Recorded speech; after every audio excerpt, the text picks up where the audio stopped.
Well, I guess this will be a review of the GFC since I've had it for more than a year now. And of course I'm getting rid of it. I'll tell you why. Not sponsored or anything. Bought this with my own money.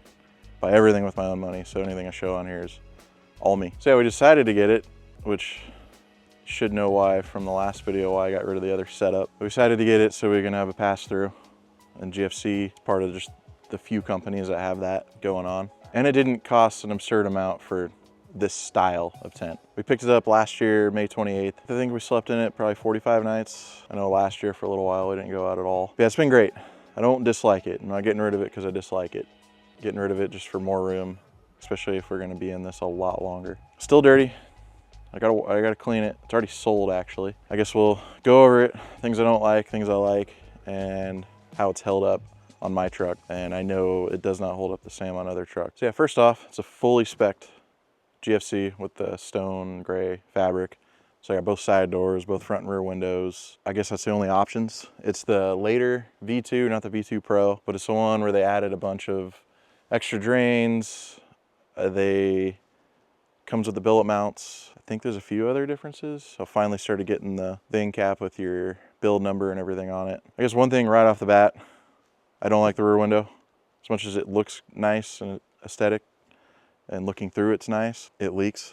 So, and I've confirmed that on other GFCs, but it gets into the seal and leaks. They normally have a huge gap here. Not sure why. I sealed it with silicone and it just leaked in different areas after that. The hinges do not leak. It just leaks from here. Even the rear light doesn't leak. Other than that, I have no other leaks anywhere. Like my bed's sealed up fine, so it doesn't leak anywhere on any corner. Doesn't leak through any of the doors. I've had plenty of water go over the top of it. No leaking, barely anything gets in up here. There's a little seal, but if you don't get your fabric right, you know, it's not gonna be sealed wherever it's poking through. So I live up where it rains a lot and it will freeze a lot in the winter. Definitely want the latch covers. I bought these before GFC came out with some. These locks do freeze very easily, like even worse than the RSI, and I had those break from freezing. I haven't had any latches break. I have a friend that has enough latches to do a couple GFCs break on them, and it seems like their attitude for replacing them is kind of not great. So that's not a cool thing, I guess. Oh, another upgrade with the later V2 was they didn't do the locks at all anymore. They just came out with the pins, which are way better. You can still lock it with a padlock if you wanted to. I've never worried about it, but that's a good thing because the other locks would freeze up or rust up really quick and you couldn't get them open. And I have had the tent freeze shut once, but it was 5 degrees. And I had an inch of ice on the top and the tent would not stay open at all. I had to scrape it off, but that's gonna be normal for anything like this. I gotta get it running just to get my tent open. It's frozen since it's 9 degrees, but we made it. The Seattle overlook. So since it was put on, I've been taking it off, hasn't moved, haven't shifted. They want you to check torque on the mounts within 500 miles. Nothing ever came loose. I was good. I have a buddy that his comes loose all the time, or at least used to. Mine hasn't come loose. I've jumped the truck plenty of times, dozens and dozens of times. Lots of rough trails. I think at this point from last year, most of my miles on the truck's dirt over road damn near. I guess the whole experience of going to GFC and getting it put on was pretty cool. They're pretty nice there. I mean, they should be. You're buying an expensive product. It was fun to go. I guess we can talk about some accessories we put on the outside before we get into opening it and doing the inside. I got the awning kit from Shitco. I've used it like twice. I think it's more of a nuisance to use, so I don't put it up. But it is nice for airflow, but it's funny, we tend to camp when it's freezing over when it's warm, so we don't use it that much. Ended up getting the Mantis Claw system for the ladder, which if you're gonna use a ladder is awesome. Other than that, it's a waste of money because I don't use a ladder ever. I've tried and I just don't use it because we just go up through the inside. It's just easier, more comfortable to do that. But it is a nice system. I didn't bring the ladder. It is nice and it keeps the ladder pretty stable. I got the J. Edgar or JE Designs drip rails, which that is a true thing when people talk about it just dripping straight down. It rains a lot up here. So every time before I got these, it just dripped straight down into the back seat or onto you. My fridge is here, so it literally just tanks down. I bent this one. They're not very strong, so they'll catch tree limbs and bend. My other one's good. but I'm just gonna take it off and straighten it back out. It's not a big deal. I know the new V2 Pros come with their own now. Hopefully they're stronger than these, but they are nice. Put a little GoPro mount on, which I don't use. Used it once. It's a cool view. I didn't actually buy a mount for the chase light. I just used their mount and bolted it straight to with a T-nut kit. And then I removed this panel because I ended up drilling through this panel and drilling through the inner, I guess, the space frame. Should be able to drill a hole around here to pass through this cable. Coming up in here, since there's already this hole cut out, drilled a 1/4-inch hole right there, all the way down into the other tube. It was pretty nice if you do run stuff out here. If you get through the space frame where I did, you can run all down this track and keep it covered till you want to come out. And I know that voided the warranty for this panel, but oh well. So for bashing through the woods, this holds up really good. This is literally just stuff that wipes off. I'm gonna clean it later so I can show that later, but there's not even a chip in the aluminum. I don't think I've scratched this at all. Like, so it holds up really well. You get marks and stuff, like tree branch, pinstripes like you would on your paint, but on the aluminum, it doesn't stick around. Like, this will completely clean up. On the side panels, we'll see. I'm pretty sure it'll clean up. It does not scratch, I know that. I'll just see how I'm gonna clean that up. So the side axis is nice. I really liked it on my RSI, so I'm glad this has it. And this is bigger opening than the RSI. Really light doors. I don't mind these being here. I can still get in. Like, I got my air reel here and everything and get to it just fine. I don't think the rear hatches integrate the best with the tailgates because I can't really open it. Of course, it's Ford's fault, I'm sure, but still. Guess we'll show one thing before I go in, but I know on the older GFC you couldn't lock yourself in and then get out, but now you can. So you just lock them, lock your sides. You have to put your sides down first, lock them. Then you lock this, and then you just move these guys down. And then when you're in there, you just push that thing back up. Now it's shut and locked. Another accessory, got the JE step. It's kind of cool, kind of use it. If you have stuff down here, which I normally do, step on that like a Roam case, but it works. You know, these are nice beefy mounts that don't move. It's nice. If you have built rights, you're gonna have to cut to get around them, which I just did, which was completely fine. Custom fit's cool, so it works. Clears though. Still strong. Hatch doesn't come with any handles or anything. I know you can buy 3D printed ones or aluminum ones. My buddy 3D printed this one for me, and I just did the 3M VHB since you void the warranty if you drill it. And yeah, I just didn't want to. Worked out really well. Closing it, I don't put one on the outside because you can't open it with the tailgate up. It's really hard. And that's how we tore this. First week having it, kind of pulled on it to open it and just tore the seal right off. This seal's worn out. I know you can get it for like 20, 25 bucks because they won't warranty it. Here we can open it. So I can do this from the ground. I'm 6'4". I'm in a hole, but I can still reach really well. But just simple. 2 pops and a push.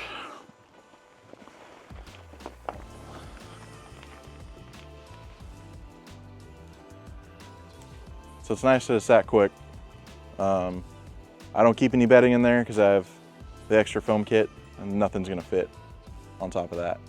I don't know how people fit sleep systems up there. They're either lying or they're using stuff that isn't comfortable. But I don't even think I could have my aeronaut blanket up there right now because I have 2 OSG foam kits in there, which actually made it really comfortable. I only did that because I got one free from someone else. I guess we can go up in and talk about it, talk about the floor.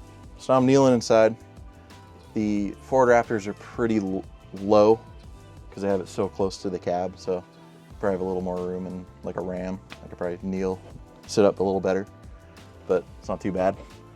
But I'm sure you already know. So weigh in, you just pop a couple panels, have a bunch of room. Could pop this whole panel too, and almost have the whole opening to stand up in. It's definitely the way to camp in this thing compared to the ladder, because we just get in here at night, can change, do whatever you got to do. then pop up here, and it's nice. Like, yeah, I guess you still would disturb the person next to you getting up in the morning because you have to set the panel on them normally to get out. But, I mean, it's not a house, so I don't know what to tell you. You can get a lot of ventilation pretty easily.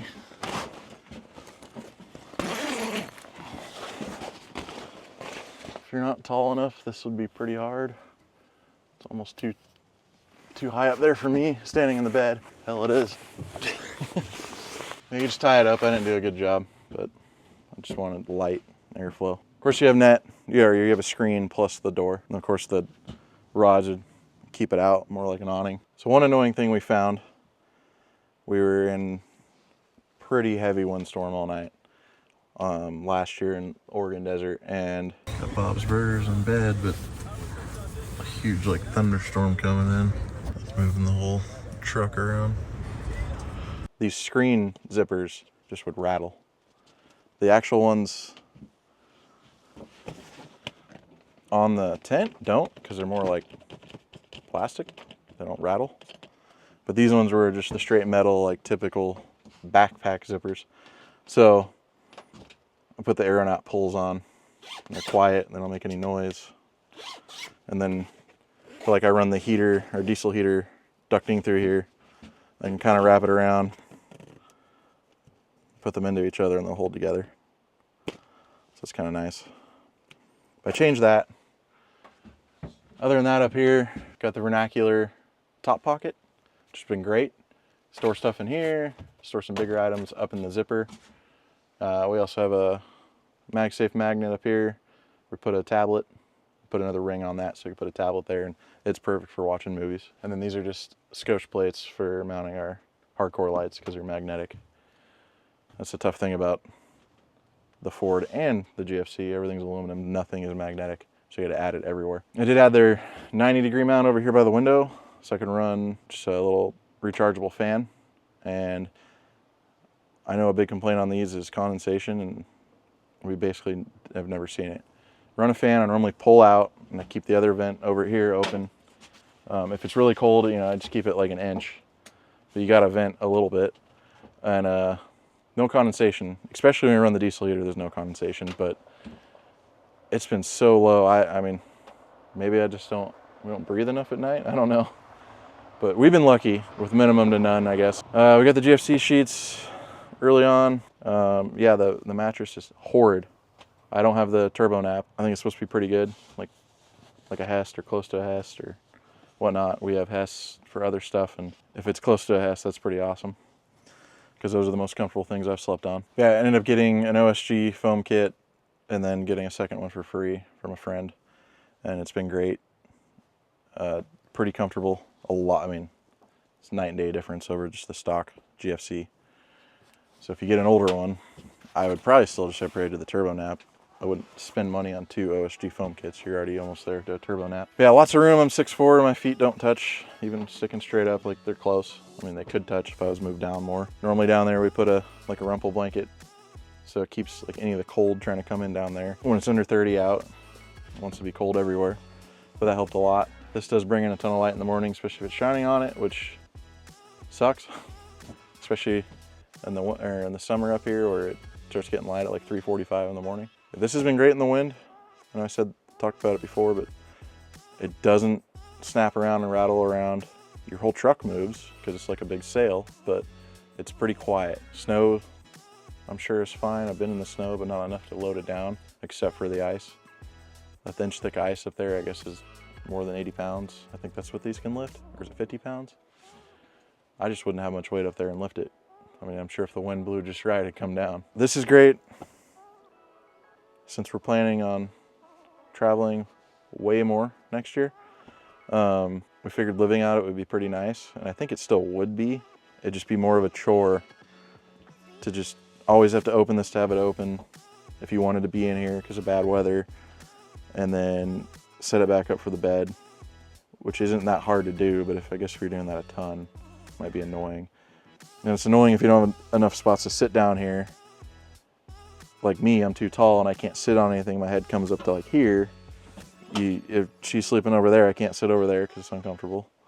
So I mean, it's not a big deal, but when it's pouring rain outside, it is, because you don't want to be out in the rain like half dressed or trying to put shoes on. When I mean traveling a lot more next year, it's going to be full time. So taking in that consideration for this camper, and then finally seeing the one we wanted on someone else's truck and got to play with it, I was like, oh, we should just change. Because I do joke about all the YouTubers constantly changing their tent setups and stuff. I know a lot get their stuff for free and they do it for brand stuff. I don't, but it does hurt to keep paying for these things. They're expensive.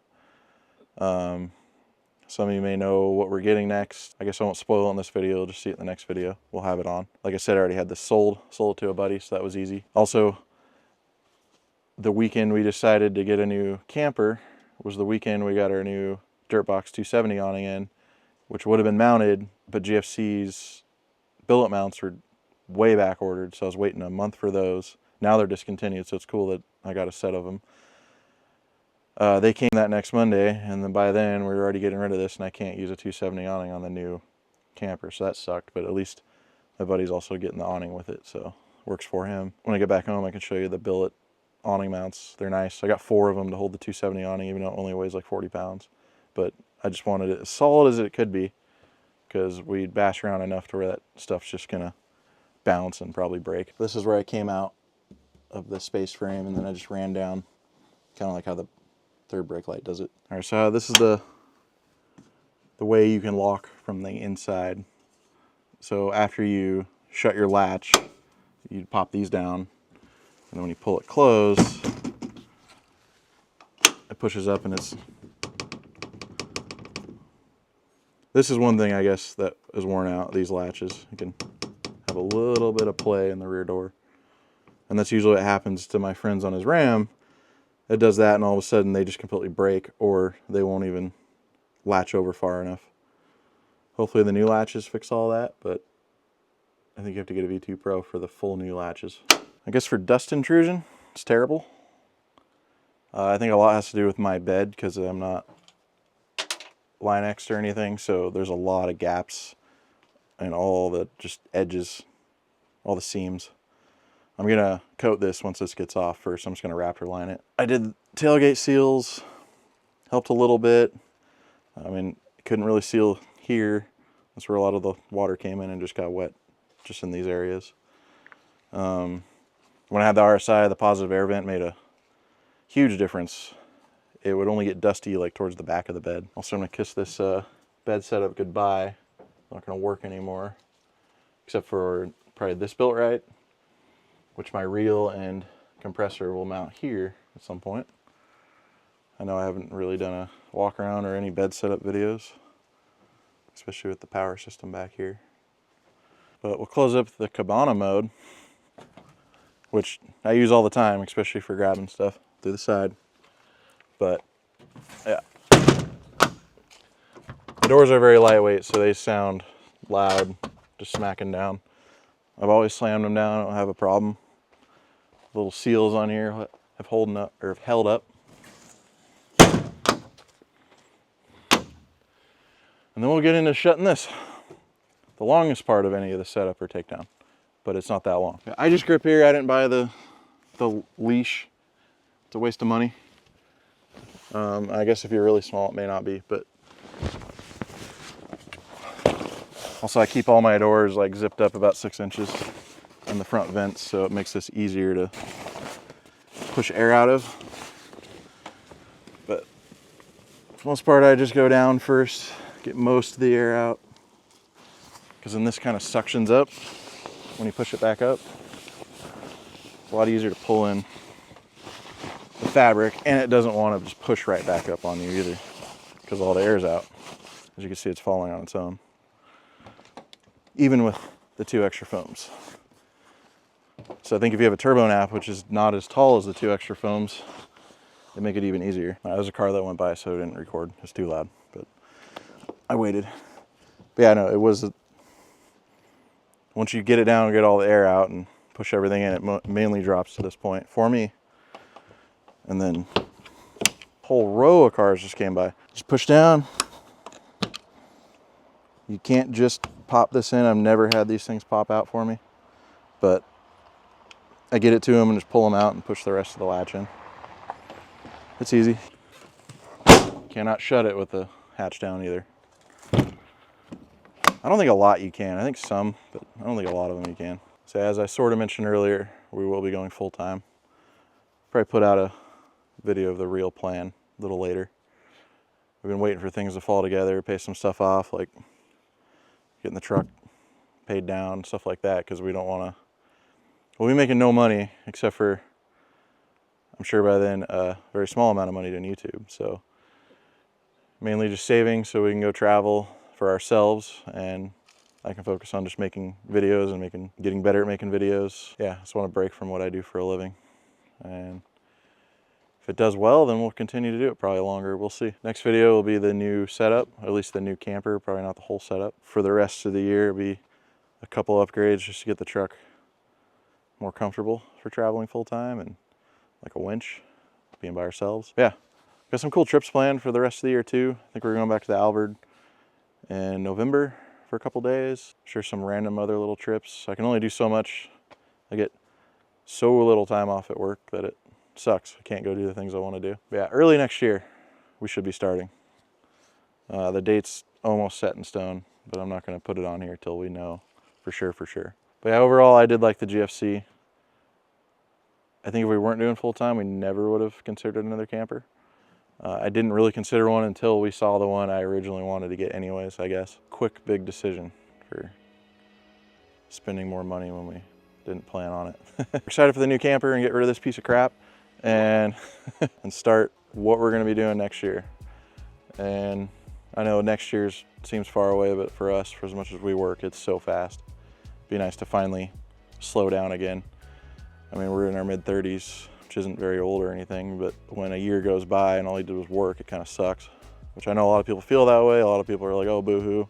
Like, whatever, I do my own thing. That's why it's America. If you guys have any questions, I know we've met other people that are considering full-time or whatnot. I know we haven't done it yet, but it seems like people are more interested on how we're getting ready to do it.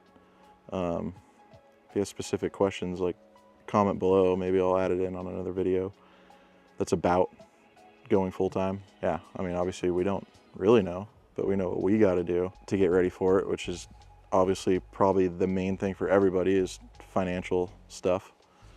None of our jobs can be worked on the road, so got to save up, get ready, and then just quit, which I'm excited and nervous for. I think it'll be just fine. Yeah, still gonna hit trails fast, jump stuff, make people mad because I drive too fast on trails. Hopefully I'll get more of that actually, because we don't really, when I'm actually bombing trails, we rarely film besides like on the dash. I mean, if it's already unsafe going fast on the trail, it's gonna be more unsafe to go back up, get a camera up and do it again. And then of course, if I'm on camera, I might go a little harder.